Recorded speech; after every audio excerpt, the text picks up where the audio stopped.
Buen día. Hola, buen día. Buen día.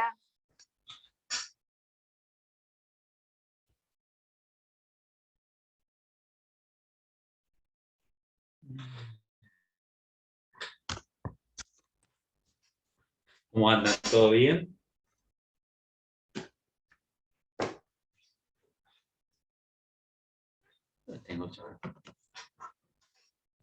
¿Con orden cómo llevan todo? Mientras se unen, ¿están rindiendo alguna otra materia, cursando otra materia? Desmutense. No, rindiendo todavía no. Arrancamos el 22 con penal, me parece, la mayoría. Después tenemos, yo tengo daños el 26, el 28 y el 8. ¿Penal 1 o penal 2? Penal 2. Ajá, la parte especial Claro. de los delitos en particular. Linda materia para estudiar esa. Linda Sí, es mi materia para favorita. estudiarla, pero no para ejercerla. Es linda porque es algo que es muy cotidiano. Todas las noticias son policiales.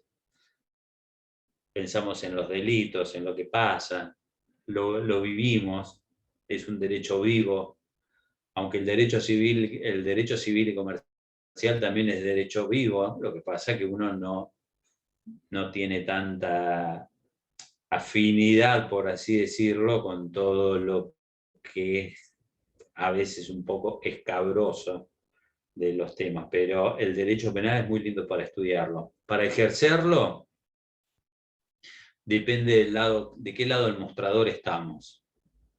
Si estamos de este lado del mostrador, administrando justicia, creo que es una cosa. Y estando del otro lado, ser abogado, penalista, creo que es otra cosa. Tiene una dinámica mucho distinta, una lógica distinta. Yo siempre digo que cada especialidad del derecho, en algún punto, o cada rama del derecho, inclusive uno con los años, cuando te vas orientando hacia una rama del derecho, ¿no? Luego, por supuesto, vas postergando el otro, el derecho penal, por ejemplo. Uno como abogado con ejercicio profesional, si te viene un tema penal, por supuesto que lo vas a derivar a un penalista, porque hasta la lógica del sistema es distinto, completamente distinto. Y bueno, eso es algo que vamos aprendiendo con los años. No podemos abarcar todo el derecho. Y además creo que la especialización es lo que se distingue en definitiva. No sé qué idea tienen ustedes. ¿Alguno va a ejercer la escribanía acá? ¿Nadie? ¿Nadie va a heredar ese título de nobleza? ¿Saben que es uno de los pocos títulos de nobleza que existen? El de los escribanos, que se transfiere de padres a... ¿Eh? ¿Cómo No se hereda Yamila? más, ahora tenés que hacer el examen como todos. Sí. Mirá, se sigue heredando, los padres tienen prioridad a los hijos, hay un poquito más de apertura. Decí que es tan aburrido la escribanía, y los escribanos son tan aburridos, no digan nada, ¿no? Pero son aburridos, son formales, aplican el derecho en el marco de la legalidad, la norma, creo que ya se lo dije, el abogado tiende a confrontar y tiende a tratar de crear y convencer, y aplica a la norma cuando está en crisis la interpretación de la norma. Es decir, trata de persuadir al juez de que le asiste la razón en los planteos que realiza. Y que Mi la padrino normal... era escribano, profe. ¿Así quién? Vivía en La Plata. Ahora está acá en La Plata, pero ya se jubiló. Bueno, Yo pero no siempre le digo, digas. No, ¿eh? no le digas que es aburrida, ¿eh? No le digas que No, es no. aburrida. Yo siempre digo que nací mal. Yo tendría que haber nacido en el, no sé, en el 88, 90. Pero bueno, Por, y así la heredaba yo, pero bueno. claro, Y sí, seguramente. ahora tiene 88 años, por eso. Ah, sí. Bueno, yo cuando me recibí tenía la posibilidad de trabajar en una escribanía. Y la verdad que que está bueno en el sentido de que es muy rentable la escribanía, Claro. pero la dinámica de trabajo es completamente distinta. Y aparte van a ver ustedes que la actividad profesional que realizan, te va formando inclusive en tu personalidad. Bueno, vas a ver un Y, ingeniero y lo vas a decir un estereotipo, los abogados tenemos otro, y aparte, médicos otro. Y aparte, viste que siempre dicen, nada, es muy fácil, porque el otro, pero tiene mucha responsabilidad y tiene mucho estrés. O sea, siempre están todos los meses teniendo, ¿cómo se llama esto? Los flacos que le caen, ¿cómo se llama? Auditorías. Sí. Es Tienen auditorías del colegio de escribanos, ¿sí? No, no, inspección y claro demás. que Y, tienen. Y lo que pasa es que, perdón, no sí, sí, sí, solamente son depositarios de la fe pública, eh, ellos, o sea que la fe que da el Estado a través de los actos de los particulares y demás, se hace a través de los escribanos. pero bueno. Y aparte el escribano, normalmente uno tiene muchísima confianza en los escribanos, más que en de los abogados dudan, desconfían, de los escribanos no. Ahora, cuando los escribanos se mandan una macana, agarrate Catalina, ¿no? Porque ha habido escribanos que uno puede ir y dejarle todo el dinero depositado en la confianza y demás, y bueno, ha habido situaciones que han sido bastante Bueno, importantes. Y esa fe pública. de hecho mi madrina tuvo en los últimos 2, 3 años que se tuvo que jubilar. Como siempre, los escribanos tienen mucha confianza en el secretario o la secretaria que tengan, y el secretario se mandó una macana terrible en uno de los libros, y ahora tiene un juicio federal ella. Pero bueno, tiene No, 88 años, no va a prosperar más que le sigan sacando plata por el tema de que por esto, por lo otro, pero qué sé yo. Pero sí, tuvo que irse de mala manera, por eso. es muy formal. Sí, Nosotros sí. aplicamos el derecho, aparte hay otra cosa más, fíjense, el derecho civil y comercial, en el derecho penal es blanco-negro. Cometiste un delito o no cometiste, tu conducta entra dentro del tipo penal, vas preso o no vas preso. Y aun cuando tu conducta encuadra en el tipo penal, tampoco vas preso muchas veces.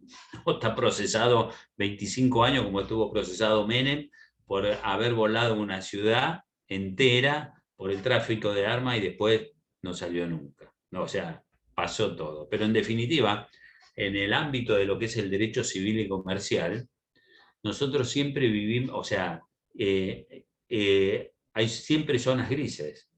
Es decir, se va a demostrar en la medida, el que gana el juicio no es el que muchas veces tiene la razón, sino el que puede acreditar la postura que grime. En cambio, en el ámbito del derecho laboral, ¿es blanco o es negro?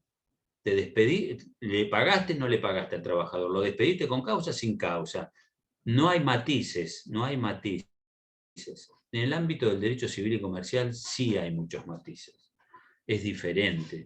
Puede ser que tengamos razón, pero si no lo justificamos o no lo acreditamos, muchas veces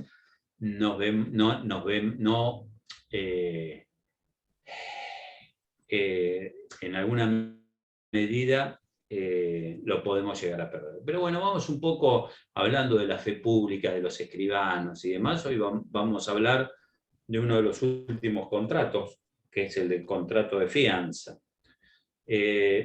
Después, el viernes van a ver renta vitalicia con la doctora Casal, ¿sí?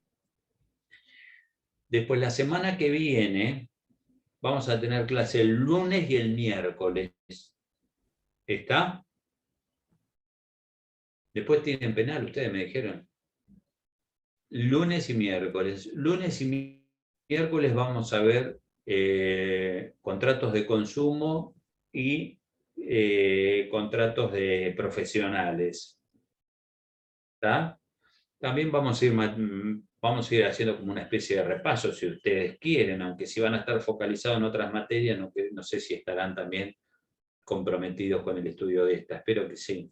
Pero inclusive, ahora que van estudiando, pueden ir haciendo apuntes y anotándose los temas que por ahí les generan dudas o inquietudes y los vamos a desarrollar en la siguiente semana con las clases que nos queden, que van a ser clases totalmente abiertas para que conversemos sobre la parte especial de toda la materia. Hoy vemos un contrato que se llama el contrato de fianza.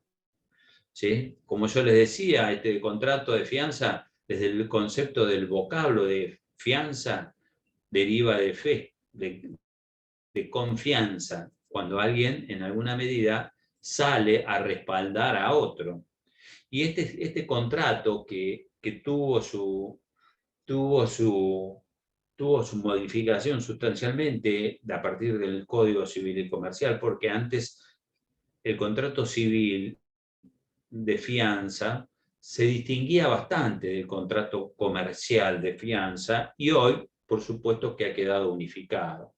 El viejo Código Civil lo regulaba en el artículo 1986 y siguientes, y por otro lado tenía otra regulación específica dentro de lo que era el Código Civil y Comercial en el artículo 478 al 483. El sistema ahora está unificado. La diferencia que había entre uno y otro, ¿sí?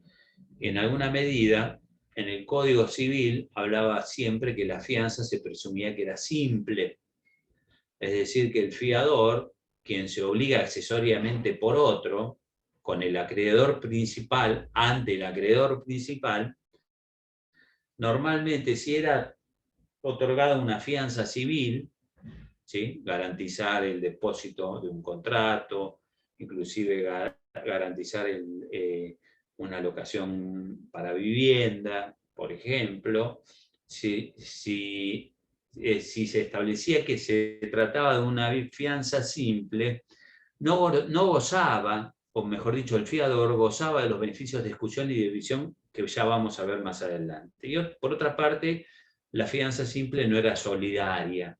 En el Código Civil y Comercial, en el Código Comercial viejo, siempre que se realizaba un acto comercial o una fianza comercial, el fiador, digamos, renunciaba a esos beneficios de discusión y de división y había solidaridad en el contrato. Estos conceptos los vamos a ver ahora y son trascendentales en el contrato.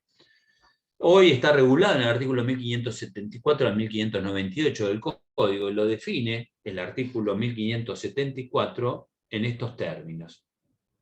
¿Dónde está? Hay contrato de fianza cuando una persona se obliga accesoriamente por otra a satisfacer una prestación para el caso de incumplimiento. Ese es el concepto y la definición que nos da hoy el Código Civil y Comercial. Es decir, este contrato, si pensamos la definición, fíjense, cuando una persona se obliga accesoriamente por otra a satisfacer una prestación en caso de incumplimiento. ¿De esto qué surge, de este concepto que nos da el Código Civil y Comercial? ¿Sí? Vamos a ver que en este contrato, ¿quiénes son las partes? ¿Quiénes serían las partes en este contrato? ¿Quieren que le voy a tomar una foto? Porque me gusta que están todos muy bien, muy fotogénicos. Es para tomarle la lista, que me había olvidado, el otro día me olvidé. ¿Quiénes son las partes en este contrato, chicos? En un contrato, cuando alguien se Fiador y obliga, acreedor. Fiador y acreedor, muy bien. ¿Y el deudor principal quién es? ¿Qué es? ¿Un tercero? ¿Eh? No, Ahora vamos a ver. El deudor principal, o el que está, normalmente este contrato generalmente se dan obligaciones de tipo dinerario. Vamos a ver que se pueden afianzar todo tipo de obligaciones, dar, hacer o no hacer inclusive. Pero lo que normalmente el deudor principal, o aquel que está obligado a satisfacer una determinada prestación y en cuyo caso ante el incumplimiento debe responder el fiador, vamos a ver que en alguna medida, en determinadas circunstancias, es un tercero totalmente interesado y en otras veces ingresa en la calidad dentro del contrato de la relación contractual. Por eso se dice que en algunos casos este contrato en algún punto es abstracto, porque más allá de las vicisitudes que puede haber entre acreedor y deudor principal, estas vicisitudes no se propagan directamente al contrato de fianza, como se va a ver. Pero en definitiva, entonces tenemos acá es cuando alguien se obliga accesoriamente por otro, de lo cual surgen los caracteres de este contrato. O sea, como les dije, las partes son en principio acreedor de la obligación, aquel que puede exigir el cumplimiento o a quien se le es debida una determinada prestación, el fiador que sale a garantizar el cumplimiento de una prestación de un tercero o del deudor principal en caso de incumplimiento. Es decir, que les pregunto en función de esto, ¿se requiere el consentimiento del acreedor para que exista un contrato de fianza? ¿Como se requiere el consentimiento cuando hay asunción de deuda? O cesión de deuda, perdón. ¿Se requiere aquí el consentimiento del deudor principal para que un tercero se obligue accesoriamente por él? ¿Qué opinan? Pensándolo. ¿Podría pedir un informe de bienes? No, olvidémonos de esto. Yo les pregunto, estamos dentro de la formación de este contrato. Para que exista un contrato de fianza, para que alguien se obligue accesoriamente por otro, ¿sí? En nombre de otro, o al cumplimiento de una prestación de otro frente al acreedor, ¿se requiere el consentimiento del obligado al cumplimiento de esa prestación principal? ¿Qué opinan ustedes? Para mí no. Para mí tampoco. Muy bien. No se requiere, no necesariamente se requiere el consentimiento del deudor principal para que nazca el contrato de fianza, porque las partes dentro del contrato son acreedor y fiador, aquel que sale a responder en caso de que esa obligación principal sea incumplida por otro. Nosotros vamos a ver, y en la dinámica de este contrato sabemos que normalmente cuando alguien asume compromisos de obligaciones frente al acreedor, muchas veces se le requiere que aseguren o que garanticen el cumplimiento de esa prestación.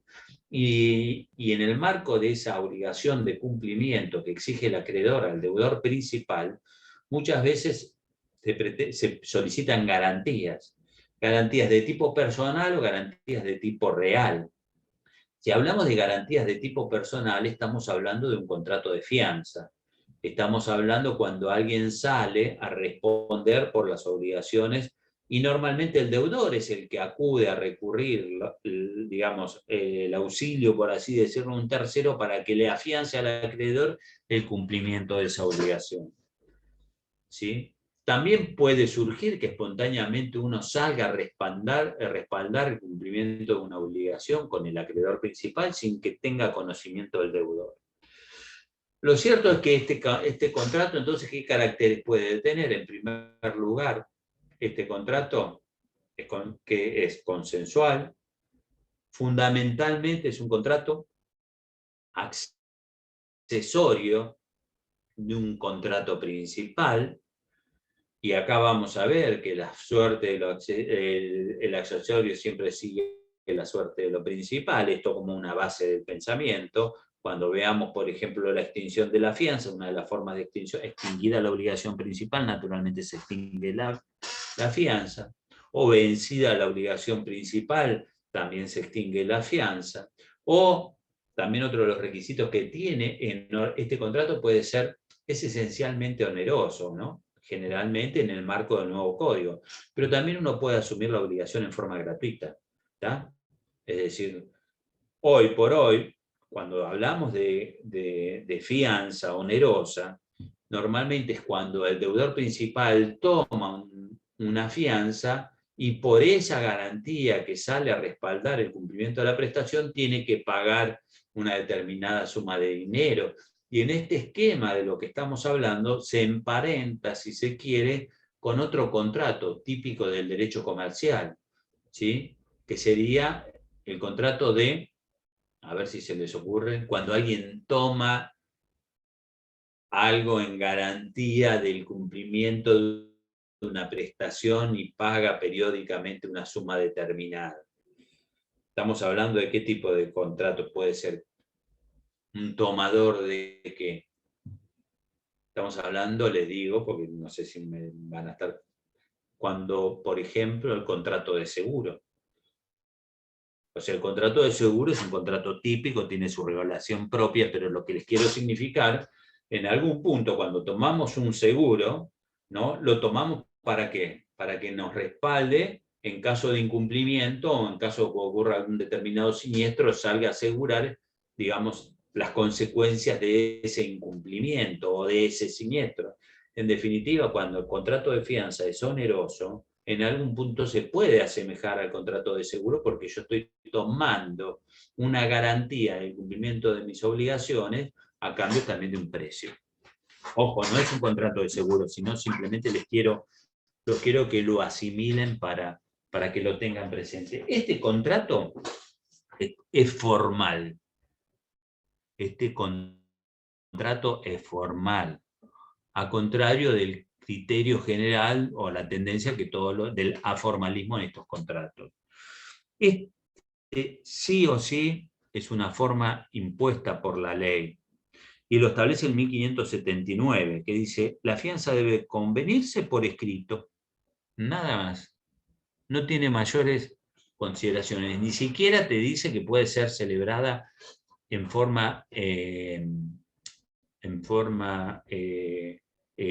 manera no formal. Es decir, ¿basta el mero consentimiento para que produzca efectos jurídicos la fianza? No. Se requiere que esté expresada por escrito. Si no, nadie puede obligar a un tercero a que salga a responder las obligaciones de otro. ¿Se entiende? Porque en algún punto este contrato siempre es consecuencia de una obligación principal, de un contrato o de una obligación, como veremos, porque no solamente vamos a ver, y quiero decirle dentro de las características que tiene esta figura, el contrato de fianza, estamos hablando cuando alguien se compromete, una persona se compromete o se obliga por otro en caso de incumplimiento de una prestación. ¿Es así o no? En este marco estamos dentro, pero no solamente es la única tipo de fianza que existe, porque esta es la fianza legal, voluntaria, si se quiere, que surge como consecuencia de un contrato.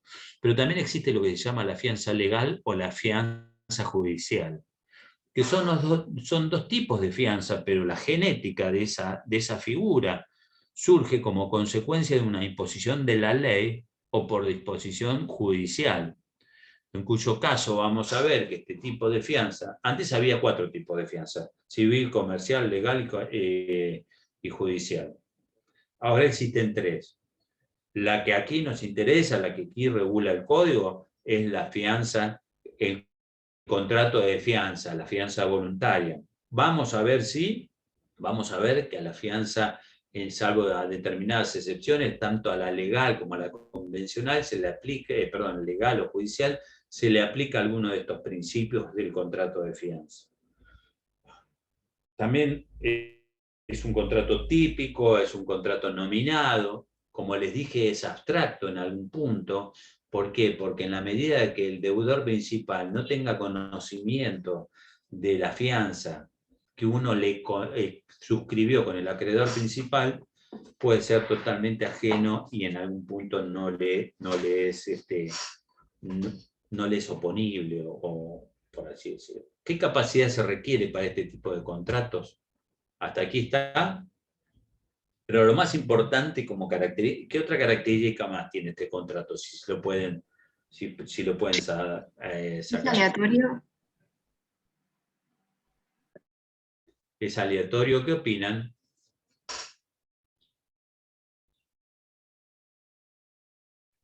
Yo opino que ¿Qué sí. opinas? El fiador no sabe que va a tener que pagar.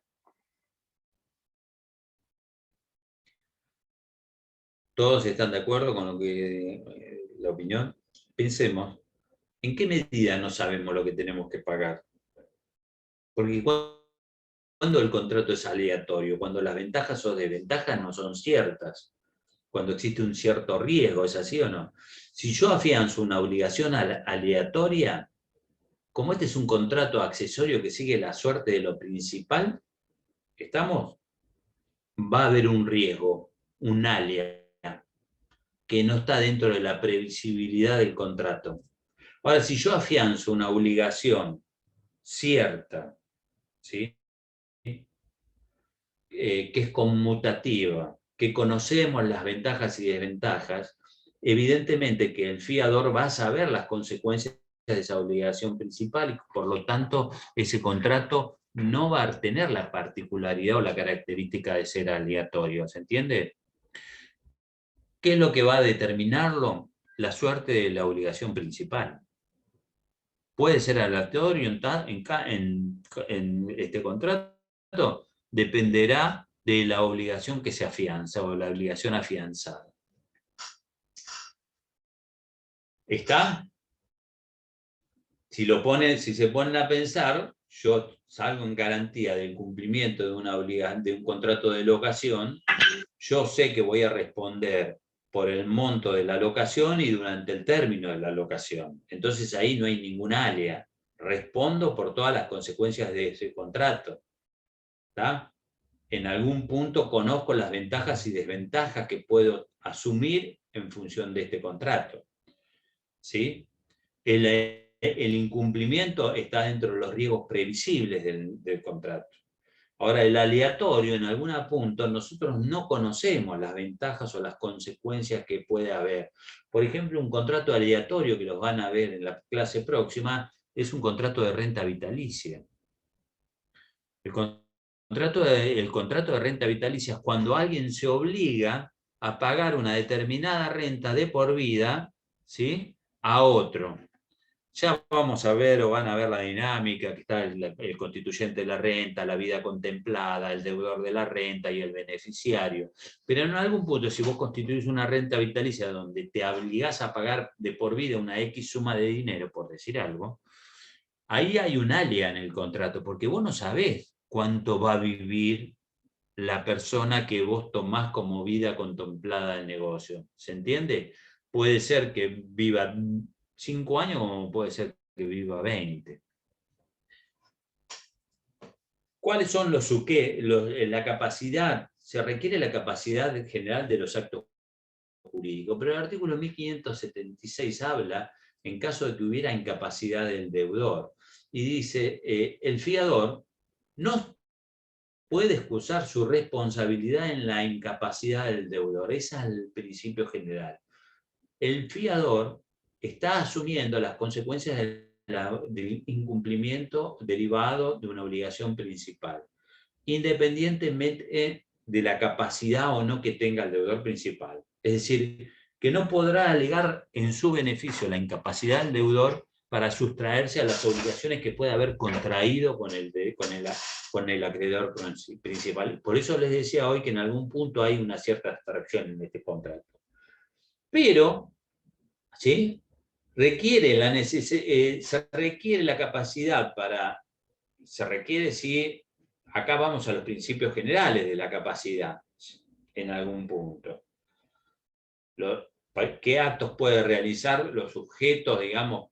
¿Quién puede ser fiador de otro?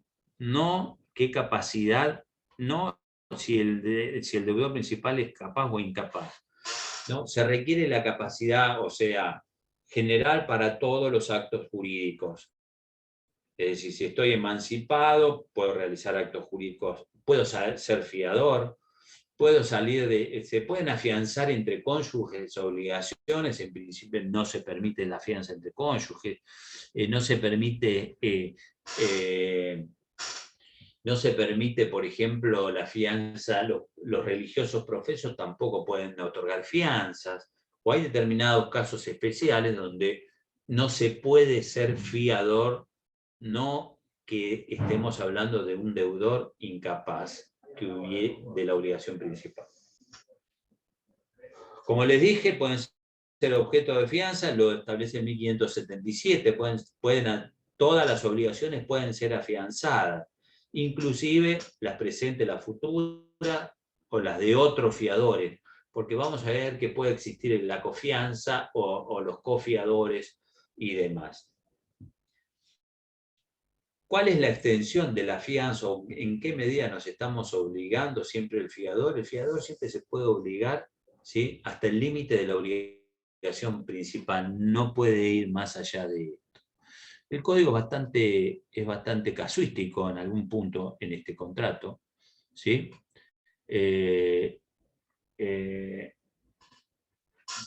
Vimos forma, como yo les decía, qué tipos de fianza hay, lo prescribe el artículo 1578, en algún punto dice, es válida la fianza general, que comprende todas las obligaciones actuales o futuras, incluso indeterminadas, y en todos los casos debe precisarse el monto máximo al cual se obliga el fiador.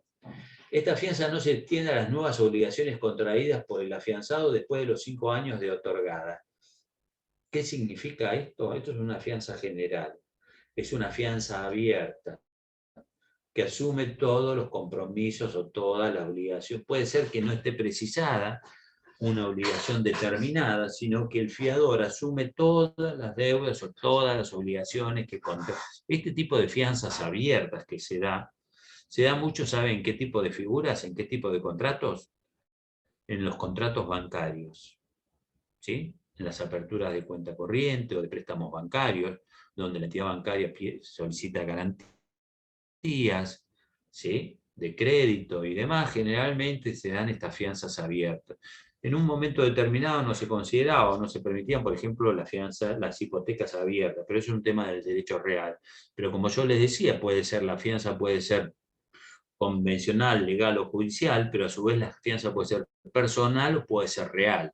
Cuando hablamos de una fianza real, acá ya no estamos hablando de un contrato de fianza entre dos sujetos de derecho, sino estamos hablando de qué, si es real.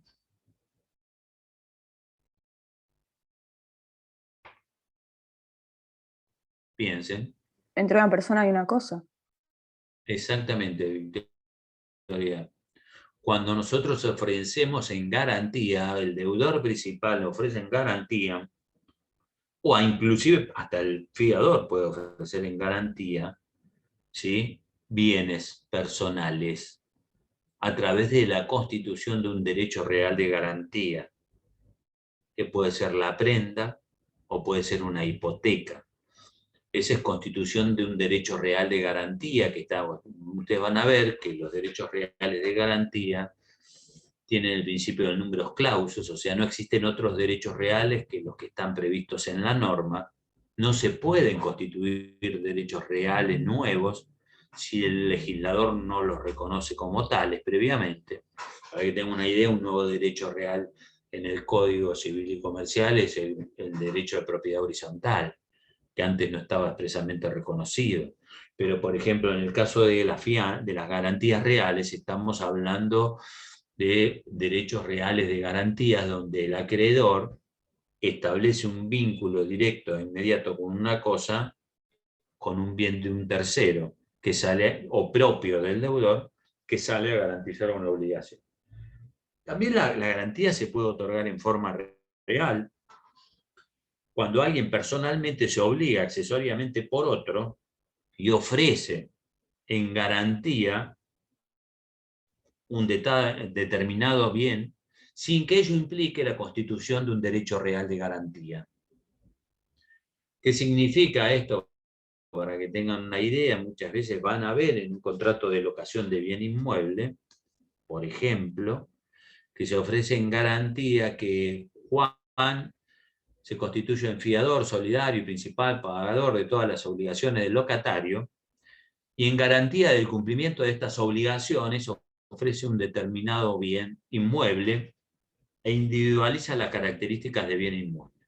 Esto no quiere decir que esté constituyendo un derecho real en garantía, sino que está afectando un bien al cumplimiento de las obligaciones.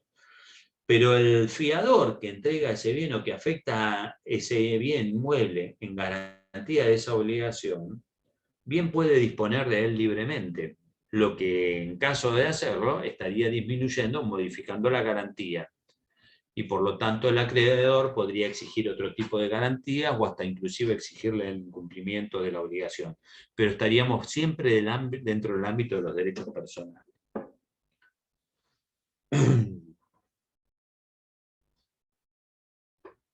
Como yo les dije, la fianza o el fiador que se obliga por otro, ¿sí?, tiene cosa de dos beneficios. El beneficio de exclusión y el beneficio de división. ¿Qué es el beneficio de división y de exclusión? Está regulado en el artículo 1583 del Código. Y dice que el beneficio de exclusión, ¿sí?, 1583, bien dije, sí. Dice así: el acreedor solo puede dirigirse contra el fiador una vez que haya escutido los bienes del deudor. Si los bienes escutidos solo alcanzan para un pago parcial, el acreedor solo puede demandar al fiador por el saldo. ¿Qué significa? ¿Qué es esto del beneficio de exclusión en alguna medida? Es una defensa que tiene el fiador ante el acreedor de la fianza, ¿sí?, que le puede oponer al acreedor de la fianza. ¿Por qué? Porque le dice, primero tenés que ir contra todos los bienes del deudor principal. Y una vez que hayas escutido y tratado de cobrar la deuda a través de ejecutar todos los bienes del deudor principal, luego podés venir contra la fianza o hacerla operativa al contrato de fianza. Ese es el principio de exclusión, ¿sí?, que tiene algunas excepciones, como las que contempla el artículo 1584. No se puede invocar este beneficio, por ejemplo, si el deudor principal se presenta en concurso preventivo, si no puede ser demandado judicialmente, si la fianza es judicial o hubiera renunciado al beneficio de exclusión. ¿Qué es esta renuncia al beneficio de exclusión? Cuando el fiador asume el cumplimiento de la obligación en forma solidaria. Es decir, que se coloca en la misma situación. ¿Se acuerdan las obligaciones solidarias, sí o no? ¿Se acuerdan del principio de las obligaciones solidarias? Pregunto. Sí, sí. Obligaciones solidarias.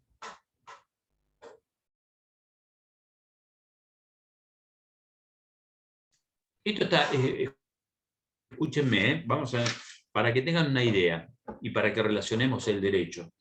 Cuando estudiamos este contrato, fíjense una cosa. Frente al acreedor principal, ¿sí?, tengo el deudor del cumplimiento de la prestación y tengo que un tercero se obliga accesoriamente por otro, o por ese deudor. ¿Hasta ahí vamos? Bien. El acreedor, en cuyo caso, ¿qué tiene? Dos deudores, en alguna medida, ¿sí o no? Es una obligación de sujeto múltiple, ¿sí o no? Se va a tratar de una obligación de sujeto múltiple. ¿Por qué? Porque hay más de un obligado al cumplimiento de la prestación. ¿Hasta ahí vamos? Cuando hablamos de obligaciones de sujeto múltiple, ustedes recuerdan cuál es el principio general en el cumplimiento de la prestación. Cuando hay pluralidad de sujetos, ¿sí o no? ¿Cuál es el principio? A ver, Liz. Que son mancomunadas. Exactamente, que son mancomunadas. ¿Qué significa esto? Que cada uno responde por su cuota aparte. ¿Está? Vamos a ver que en el contrato de fianza puede ser que si la obligación en principio no se asume en forma solidaria, si no se asume, el fiador goza de los beneficios de exclusión o de división, salvo en los casos que prevé el 1584. ¿Tá? Si la fianza es judicial, si hubo concurso, si el deudor no puede ser demandado en el país, o si hubiere renunciado. ¿Estamos? En estos casos, como yo les dije, el beneficio de exclusión es una potestad, una prerrogativa que tiene el fiador ante el acreedor principal, ante el acreedor suyo y acreedor de la obligación principal. Con lo cual, si uno renuncia a este beneficio, está asumiendo una condición de colocarse en la misma situación del deudor principal. Y el acreedor puede exigirle tanto a uno como a otro. ¿Hasta ahí vamos? Renuncio. Es un principio de solidaridad. Pero una de las características que tiene este contrato es que más allá de que la fianza pueda ser solidaria y que el deudor principal haya renunciado al beneficio de exclusión o de división, cuando hay varios deudores y pide que se divida en la prestación en tantos deudores como hay, o sea que vaya cada uno. Esta característica que tiene el contrato no lo releva de una situación que es muy particular, que siempre la fianza es subsidiaria.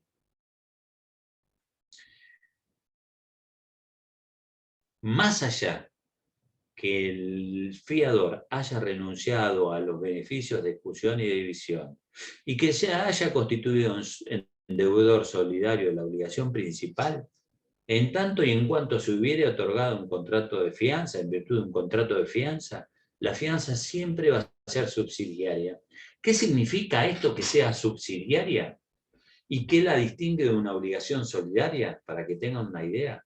Cuando alguien es solidariamente responsable, el acreedor puede ir tanto contra A, contra B o contra C. ¿Es así o no? Y puede exigirle el cumplimiento total de la obligación. Puede ser que yo soy acreedor de A, B y C, y como sé que C es más solvente y tiene mayor capacidad de pago que A y B, le reclamo íntegramente la deuda a C, porque se ha constituido un deudor solidario. ¿Hasta ahí vamos?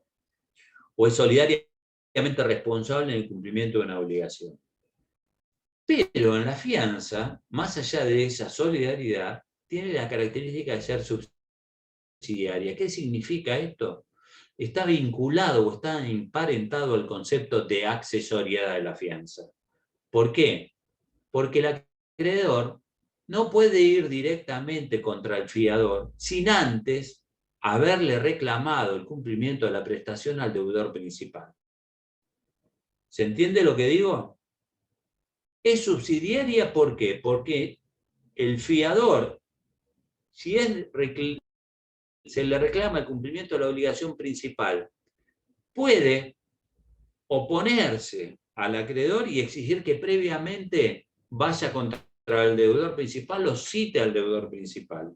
Por eso siempre es subsidiaria, nunca opera de manera directa más allá, inclusive aun cuando se hubiera pactado la solidaridad en este contrato. ¿Se entiende lo que digo? Entonces, lo que quiero significarle que estos beneficios de exclusión y de división, aun cuando los haya renunciado el tomador o el quien asume el cumplimiento de la obligación de otro, el acreedor principal no puede ir directamente contra el fiador y siempre tiene que citar al deudor principal. Por eso es subsidiaria, independientemente de la solidaridad. ¿Qué es el concepto de división? Cuando hay varios fiadores, ¿sí? El 1589 establece que si hay más de un fiador, cada uno responde por la cuota aparte que sea obligado. Si nada se ha estipulado, responden por partes iguales. El beneficio de división es renunciable también. El fiador puede poner todas las excepciones propias y defensas que le son propias y las que le corresponde al deudor principal, aun cuando éste haya renunciado a poner sus propias defensas como consecuencia de esta obligación.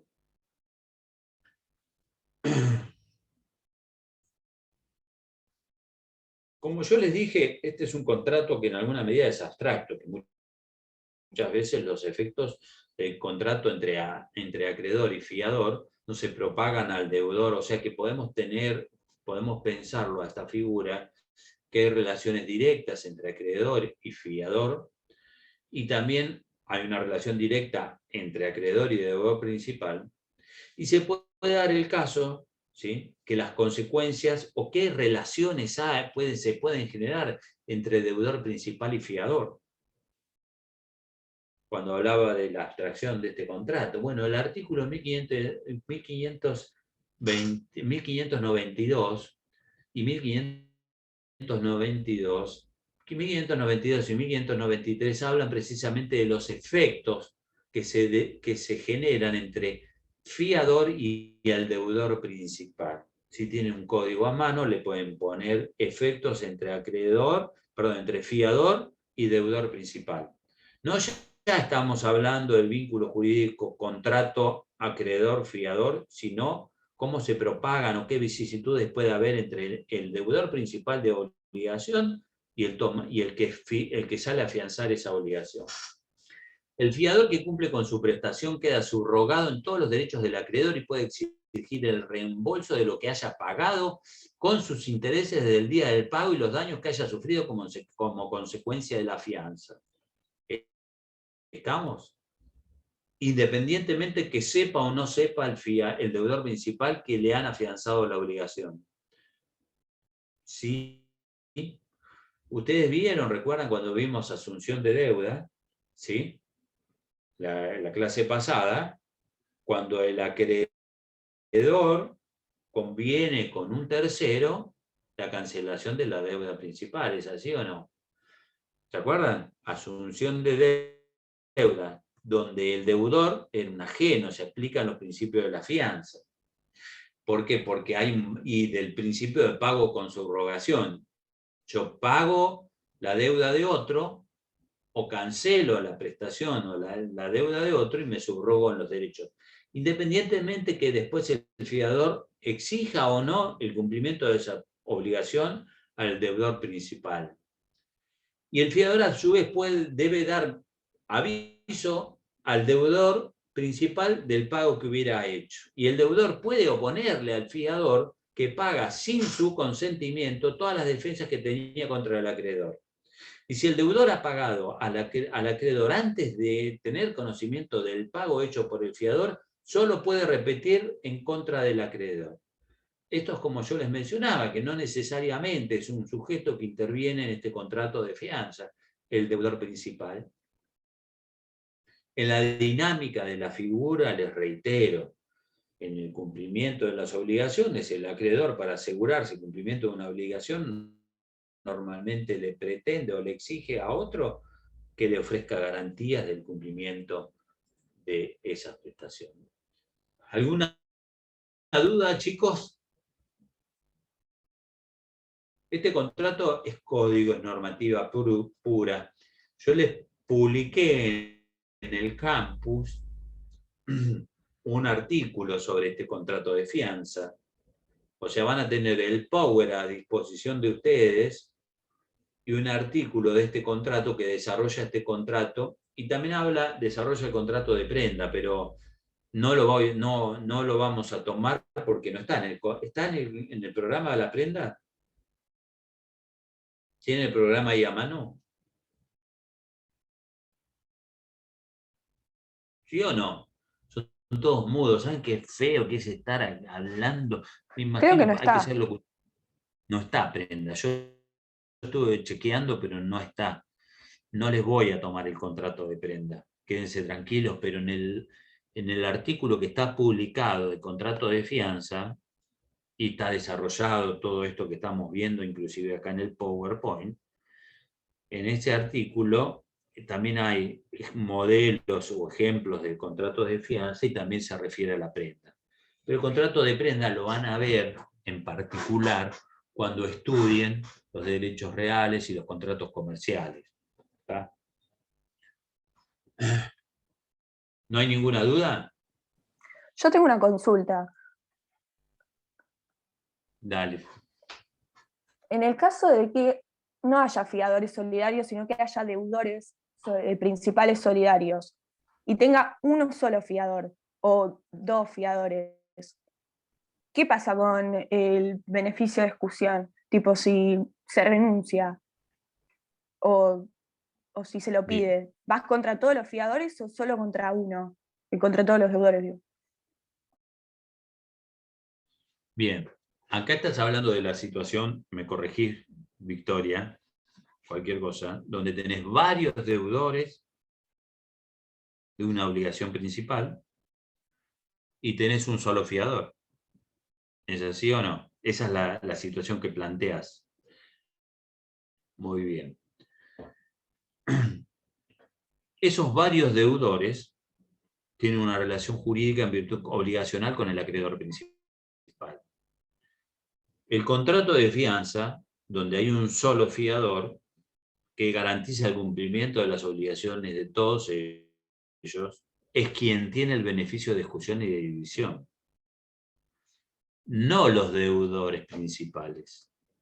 Los deudores principales que se obligaron solidariamente, ¿sí?, o mancomunadamente aún, inclusive, frente a el acreedor principal, ellos no tienen el beneficio de ejecución o de división. ¿Cuándo va a tener el beneficio de división o el beneficio sobre todo de división? Cuando hay varios fiadores de una obligación principal. Cuando a la inversa hay un solo deudor y hay varios fiadores. Vos, yo y Lucía Simonetti, ¿sí?, salimos a afianzar una obligación que contrajo Juan Pablo. Los tres somos fiadores, cofiadores.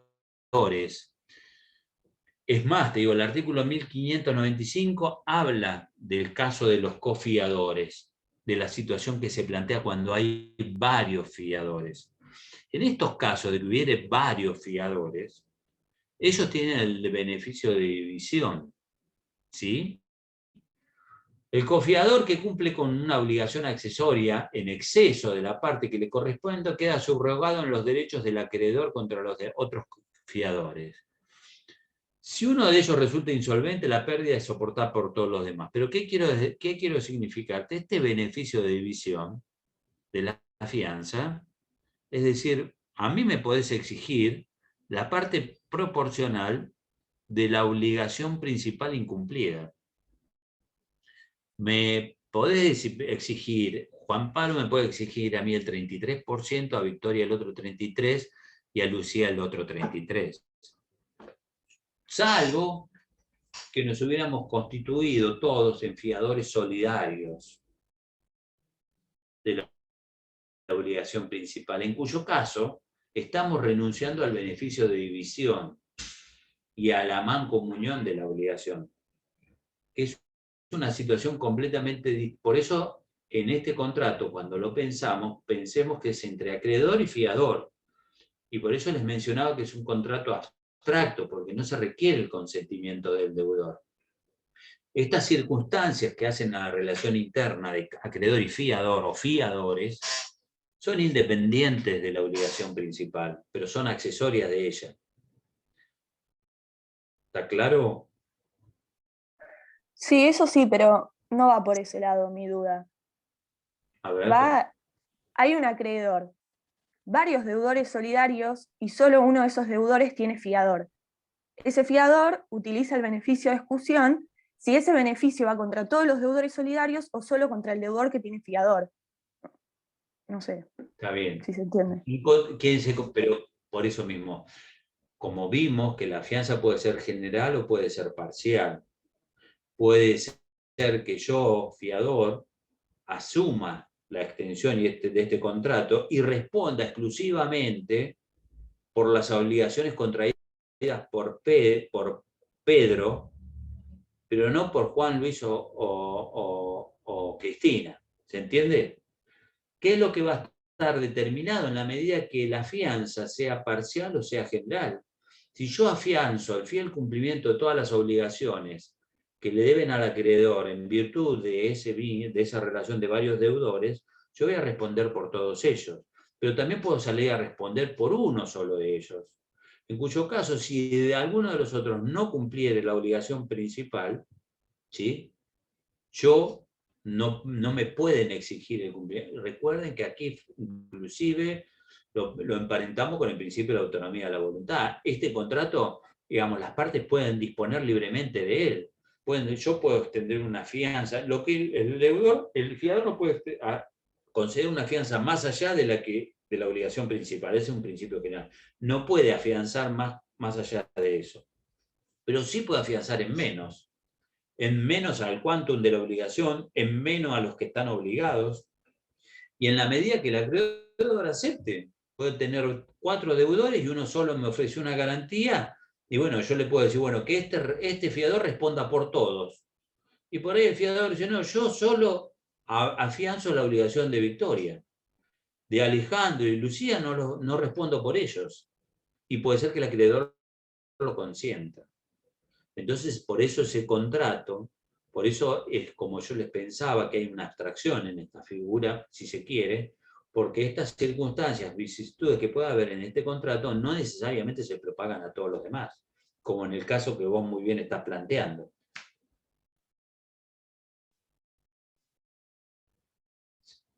¿Se entiende que Victoria? Sí, ahora perfecto. Bien. ¿Qué puede hacer el fiador? Los derechos que tiene el fiador, lo que surge de este contrato. Bueno, tiene derecho a obtener el embargo de los bienes del deudor, como yo les dije que siempre es subsidiaria, en alguna medida puede exigirle que vayan contra el deudor principal o que lo citen al deudor principal, o adoptar medidas tuitivas del cumplimiento de esa obligación principal, ¿sí? En el caso de que prevé el artículo 1594, el fiador tiene derecho a obtener el embargo de los bienes del deudor u otras garantías suficientes, si le es demandado judicialmente el pago, si vencida la obligación del deudor no la cumple, si el deudor se ha obligado a liberarlo en tiempo determinado y no lo hace, si han transcurrido 5 años, esto es un principio de caducidad de la fianza, del otorgamiento de la fianza, excepto que la obligación afianzada tenga un plazo un poco más extenso. El deudor asume los riesgos de ella o los propios del giro de los negocios. Si el deudor pretende ausentarse del país sin dejar bienes suficientes para el pago de la fianza, en alguna medida, puede tomar estas medidas de acción directa sobre bienes del deudor principal. Y una cosa más, y acá un poco cerrando el tema, que es algo fundamental. ¿Por qué le digo esto? Porque la realidad es que el contrato de fianza, lo peor que nos puede pasar es salir en garantía de algo. Sinceramente se los digo. Porque es muy complejo. Es muy complejo. Pedir garantías u otorgar garantías. ¿Sí? La realidad es esta. Porque muchas veces uno sale a obligarse accesoriamente por otro. Quiero antes de entrar a lo que es la extinción de la fianza o la extinción de esta figura de este contrato, le quiero clarificar un concepto, que es cuando el fiador se constituye en fiador solidario y principal pagador de todas las obligaciones del deudor, que es una cláusula de estilo que se pone sobre todo en los contratos de locación, para que tengan una idea. Si vieron alguna vez un contrato de locación, si alguien suscribió un contrato de locación, van a ver que dice que Pedro se constituye en fiador solidario y principal pagador de todas las obligaciones del deudor. ¿Hay un contrato de fianza ahí?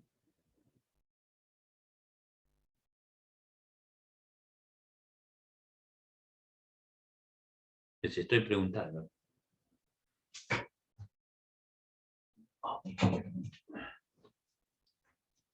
Cuando ¿Hay decís contrato de fianza? Cuando decís principal pagador, ¿es que el acreedor puede ir directamente contra el fiador? Lo que les pregunto, ¿qué opinan? Si es en ese caso, Profe, creo que sí, tendría porque dentro del contrato de ocasión se hace un contrato de fianza. Está bien, pero si la cláusula dice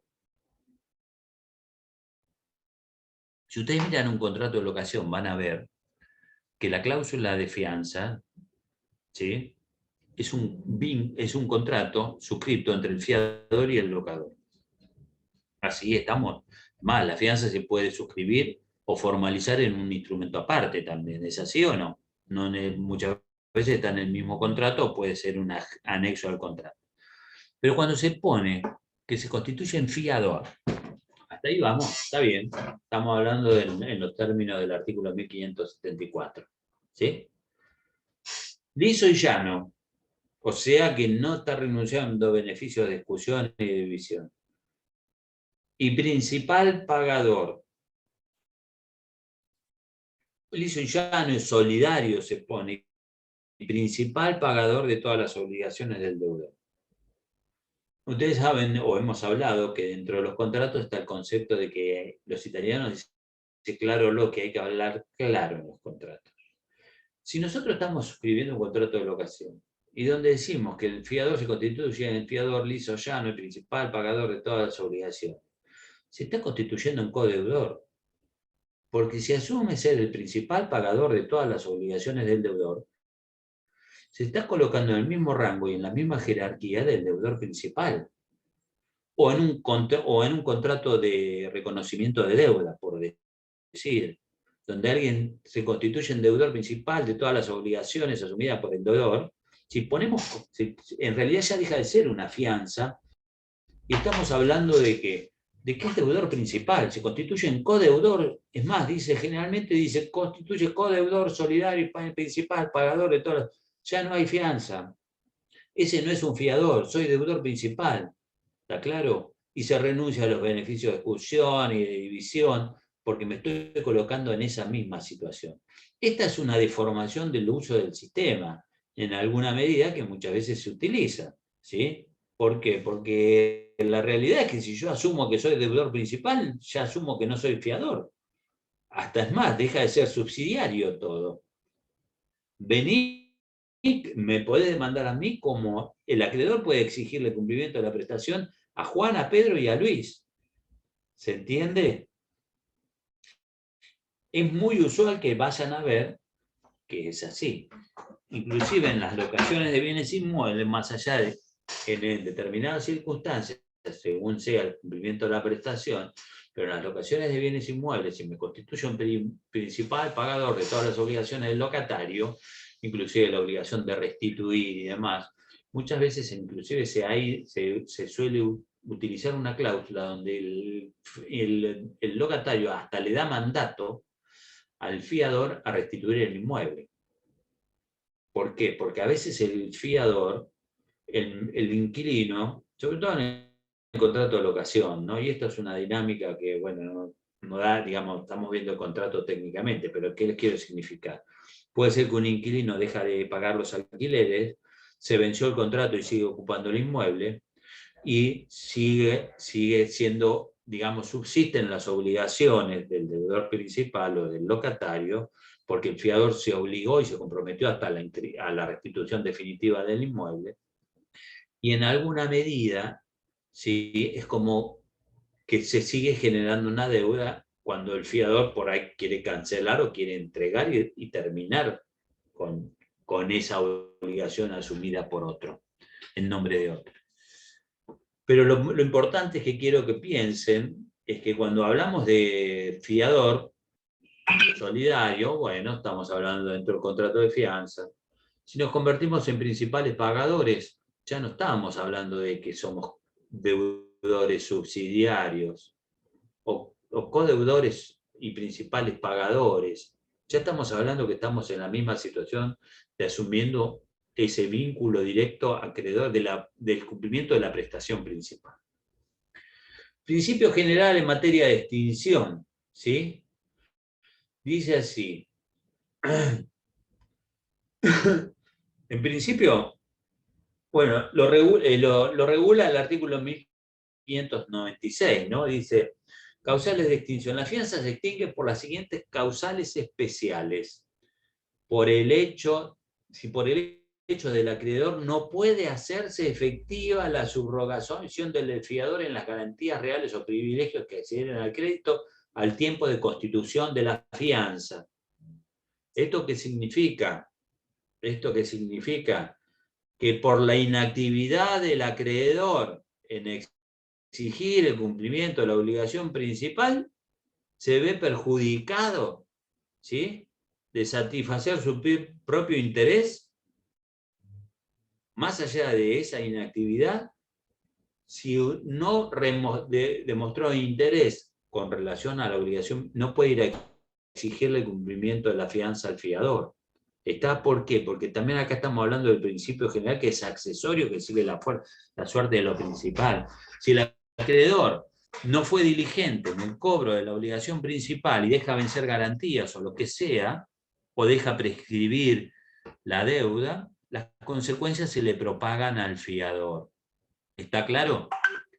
Otra de las hipótesis, se prorroga el plazo para el cumplimiento de la obligación garantizada sin el consentimiento del fiador. Esto se da mucho, sobre todo, ¿saben en qué casos? ¿Saben en qué casos? En los contratos de locación. Vimos que en locación de bienes inmuebles también se deben celebrar por escrito, ¿sí o no?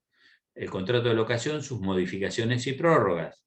Puede ser que se haya prorrogado un contrato de locación, pero el hecho de que hayan las partes, locador y locatario, establecido la prórroga del contrato, no implica, ante el vencimiento del contrato, no implica que la prórroga de la fianza, en tanto y en cuanto el fiador no haya dado su consentimiento.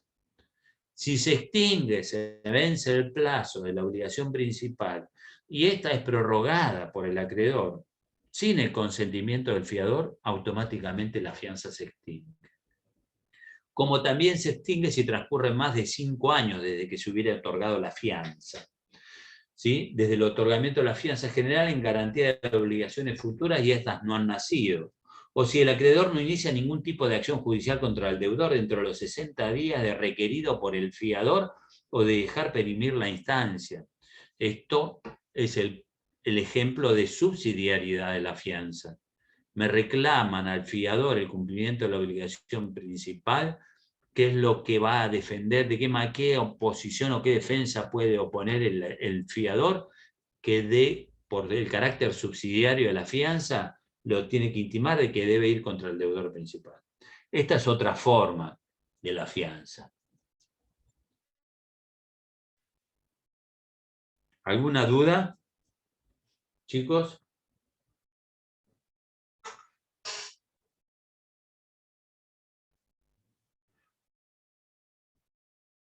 ¿Dudas? ¿Preguntas? ¿Nada? ¿Les quedó alguna duda de lo que acabamos de hablar?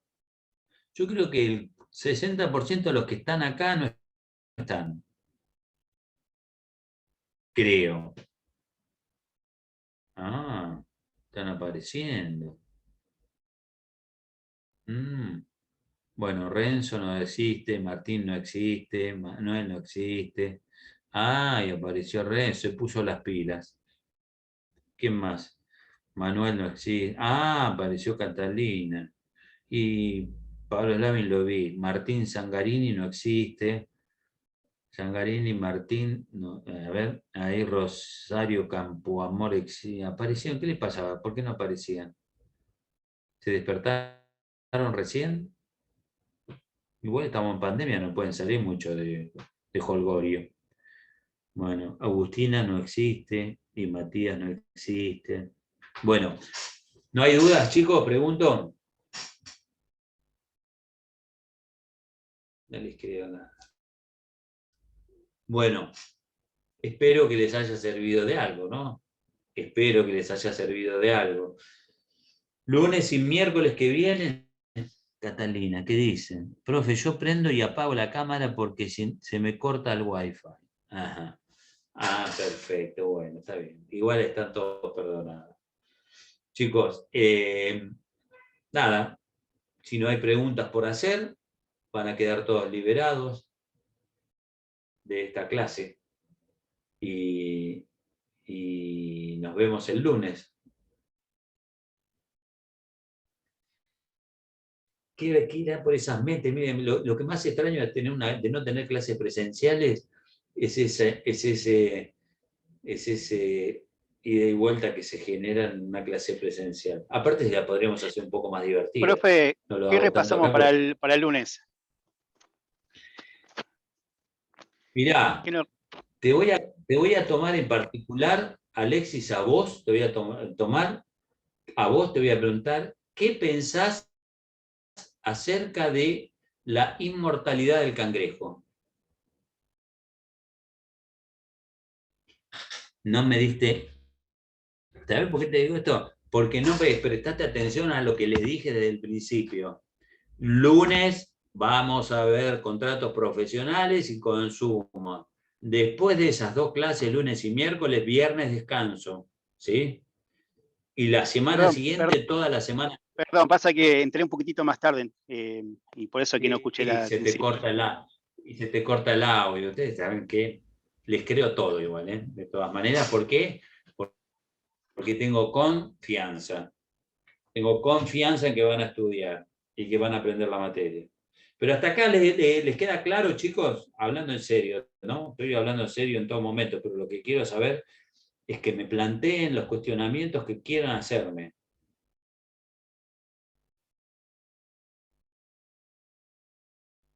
O sea que esta es una declaración de voluntad común que se exterioriza a través del silencio. No tienen cuestionamientos para hacerme. O sea, tienen un comportamiento declarativo, no expreso, a través de la palabra, sino del silencio. Debo presumir que lo que les digo entendieron todo y que saben todo. Me parece muy bien. Bueno, no, es para que haga una alegoría para que siempre pensemos dentro de todo. Fíjense cómo vamos a seguir aplicando siempre los principios generales. Bueno, los dejo acá. Gracias. Chau, Gracias, profe. chicos. Nos vemos. Nos vemos, buen fin de semana. Gracias. Esperemos que la semana que viene estemos un poco más liberados de esta pandemia y nos vemos para ver contratos profesionales. ¿Dale? Vale. Les voy a Buenísimo. habilitar también el campus. Chau, chau. Chao, profe. Chao, nos vemos.